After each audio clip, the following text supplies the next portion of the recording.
Welcome to ஸ்வாதிகாஸ் corner. இன்றைக்கி நம்ம சேனலில் எல்லாருக்கும் ரொம்ப பிடிச்ச பீஸா எப்படி பண்ணுறதுன்னு பார்க்க போகிறோம். நம்ம ஓவன் யூஸ் பண்ணாமல் பேன்லேயே பீஸா எப்படி செய்கிறதுன்னு பார்க்கலாம்.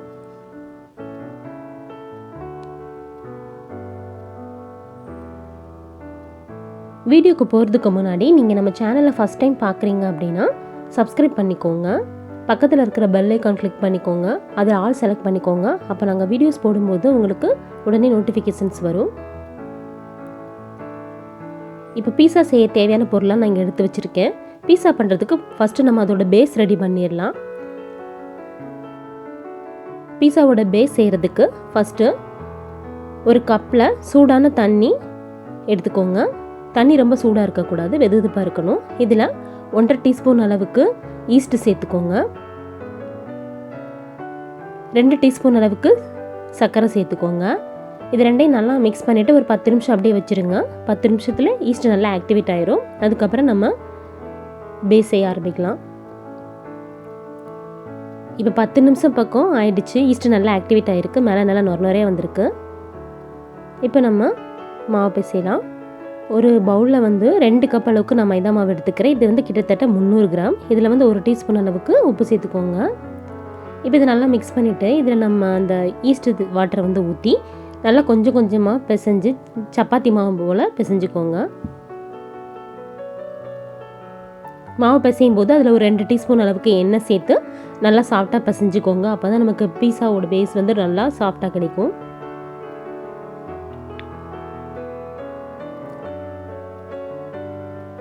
ஒரு 5 நிமிஷம் கைட்டு விடாமல் நல்லா சாஃப்டாக மாவை பிசைஞ்சுக்கோங்க. இந்த மாதிரி பிசைஞ்சதுக்கப்புறமா இதை நம்ம ஒரு 2 மணி நேரம் ஊற வைக்க போகிறோம். 1.5 மணி நேரத்துலேருந்து 2 மணி நேரம் வரைக்கும் ஊற வைக்கலாம்.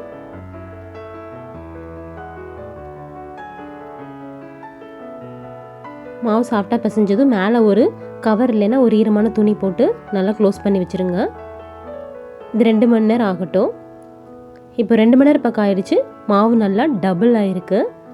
பார்த்தாலே தெரியும், மாவு நல்லா டபுள் சைஸில் வந்திருக்கு. நல்லா சாஃப்டாகவும் இருக்குது.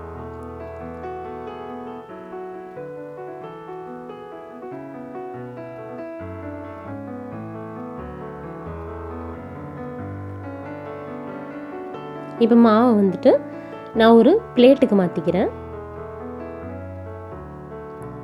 பிளேட்டில் மாற்றினதுக்கப்புறமா சப்பாத்தி கட்டை யூஸ் பண்ணி இல்லைன்னா கையை யூஸ் பண்ணி இந்த மாதிரி நல்லா ஸ்ப்ரெட் பண்ணி விட்டுருங்க. பீஸாவோட பேஸ் ரொம்ப திக்காகவும் இருக்கக்கூடாது, அதே டைம் ரொம்ப லைட்டாகவும் இருக்கக்கூடாது. ஒரு நார்மலான திக்னஸ் இருக்கிற மாதிரி பண்ணிக்கோங்க.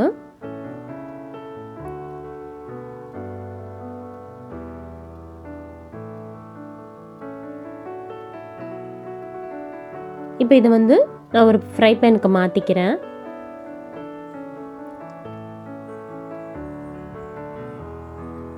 நான் எடுத்துருக்கிற தட்டோட அளவும் ஃப்ரை பேன் அளவும் ஒரே சைஸ் தான் வரும். நான் சைஸ் பார்த்து தான் அந்த மாவை ஸ்ப்ரெட் பண்ணேன். அந்த மாதிரி செஞ்சுட்டு ஒரு ஸ்பூன், இந்த மாதிரி ஸ்பூன் எடுத்து சின்ன சின்ன ஹோல்ஸாக அந்த மாவில் போட்டுக்கோங்க. இப்படி போட்டால் குக் பண்ணும்போது அந்த மாவு மேலே எலும்பி வராமல் இருக்கும்.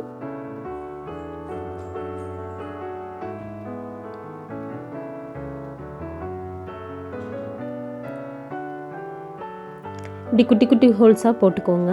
போட்ட பிறகு நம்ம இதில் பீஸா சாஸ் அப்ளை பண்ணிக்கலாம். நான் இதில் 1 ஸ்பூன் அளவுக்கு கடையில் வாங்கின சாஸ் சேர்த்துருக்கேன். மீது 3 ஸ்பூன் அளவு நான் வீட்டில் பண்ண பீஸா சாஸ் சேர்த்துருக்கேன். இது நான் வீட்டில் பண்ண பீஸா சாஸ். அதை ஒரு 3 ஸ்பூன் அளவுக்கு சேர்த்து நல்லா அந்த பேஸில் நல்லா ஸ்ப்ரெட் பண்ணி விட்டுருங்க.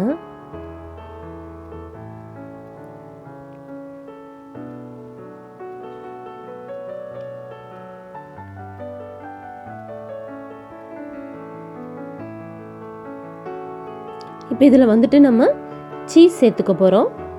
இந்த மொசரெல்லா சீஸ் நம்ம வீட்டிலே பண்ணிடலாம். இது எப்படி செய்கிறதுங்கிற வீடியோ நான் அடுத்தடுத்து வர போகிற வீடியோஸில் நான் போஸ்ட் பண்ணுறேன். நீங்கள் வீட்டில் சீஸ் பண்ண பிறகு அதை ஒரு கிரேட்டர் வச்சு நல்லா துருவி இது மேலே நல்லா தூவிக்குவோங்க. இப்போ இது மேலே கட் பண்ணி வச்ச வெங்காயம், தக்காளி, கேப்சிகம் இதெல்லாம் நான் சேர்க்க போகிறேன். நீங்கள் காளான் பன்னீர் இதெல்லாம் கூட சேர்த்துக்கலாம்.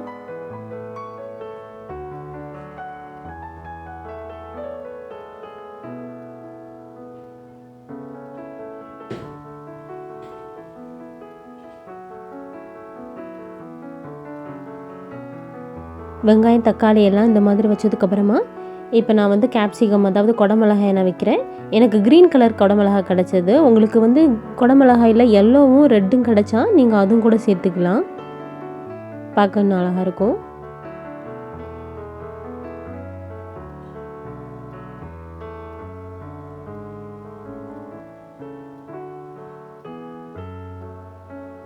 இப்போ இது மேலே மறுபடியும் நம்ம சீஸ் தூவிக்கணும். பீஸாவில் வந்து சீஸும் சாஸும் ரொம்ப முக்கியம். சீஸ் நீங்கள் நிறைய சேர்க்கும்போது நல்லா சீஸியாக வரும்.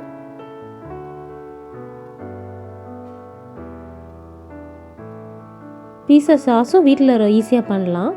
அந்த வீடியோ நான் உங்களுக்கு சீக்கிரமே போஸ்ட் பண்ணுறேன்.